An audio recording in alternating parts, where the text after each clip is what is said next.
আমার প্রিয় ছাত্রছাত্রীরা, আশা করি তোমরা সবাই বাড়িতে ভালো আছো।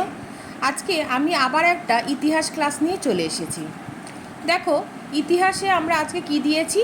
সঠিক উত্তরে রাইট দাও। প্রথম প্রশ্ন দেখো, ইতিহাস হলো বর্তমান অতীত এর কথা, মানে এইটার মধ্যে কোনটা যেটা ঠিক হবে তার মাথায় তোমরা রাইট দেবে। তাহলে ইতিহাস হলো কিসের কথা? অতীতের কথা, তাহলে তোমরা অতীতের মাথায় রাইট দিয়ে দেবে। পরেরটা দেখো, পৃথিবীতে প্রথম জীবন জলে স্থলে জন্মেছিল, যেটা ঠিক হবে তার মাথায় রাইট দেবে। প্রথম দিকে আদিম মানুষ খেত কাঁচা মাংস না ভাত, যেটা ঠিক তার মাথায় রাইট দেবে। তারপরে প্রশ্ন দেখো, আদিম মানুষ শীতের সময় সোয়েটার গাছের ছাল গায়ে জড়িয়ে রাখত।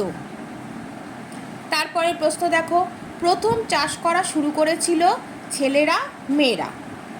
তাহলে এই কটা দিয়েছি হচ্ছে সঠিক উত্তরে রাইট দাও। এবার দিয়েছি দেখো শূন্যস্থান পূরণ করো। ইতিহাসে ড্যাশের স্থান নেই, ইতিহাসে ড্যাশ স্থান নেই, কী হবে? মিথ্যের বা কল্পনার।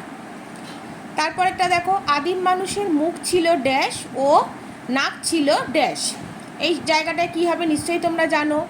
তারপরেরটা দেখো, পুরনো প্রস্তর যুগের পাথরগুলি ছিল ড্যাশ আর ড্যাশ। তারপরেরটা দেখো, মানুষ ও বন মানুষের মধ্যে সবচেয়ে বড় তফাৎ হলো ড্যাশ। এ কটা দিয়েছি শূন্যস্থান পূরণ। তাহলে আরেকবার প্রশ্নটা তোমরা দেখে নাও ভালোভাবে।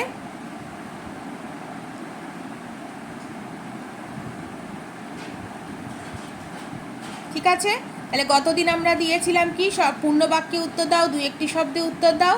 আজকে কি দিলাম? আজকে দিলাম সঠিক উত্তরে রাইট দাও, শূন্যস্থান পূরণ করো। তাহলে ক্লাস এই অবধি থাক।